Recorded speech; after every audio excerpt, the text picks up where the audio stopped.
আসসালামু আলাইকুম বন্ধুরা, আপনারা সবাই কেমন আছেন? আলহামদুলিল্লাহ, আমি ভালো আছি। তো বন্ধুরা, আমি আপনাদের সামনে ছোট্ট একটা ভিডিও নিয়ে আসলাম। আশা করি ভিডিওটা কন্টিনিউ দেখবেন,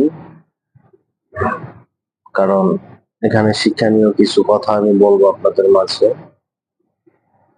আমার অনেক বন্ধুরা দেখি তারা ভিডিওতে বলে যে এখন আর ভিডিও করতে ভালো লাগে না, ভিডিও পোস্ট করতে ভালো লাগে না, ভিউ আসে না, কমেন্ট আসে না, ভিডিও ভাইরাল হয় না। তাই এটার জন্য দায়ী কিন্তু আসলে ফেসবুক পক্ষ না, এটার জন্য দায়ী সম্পূর্ণ আমরা নিজেরাই। কারণ এক্সাম্পল আমি আপনাকে বুঝাই। ধরেন আপনি একটা দোকানে আপনি জব করেন,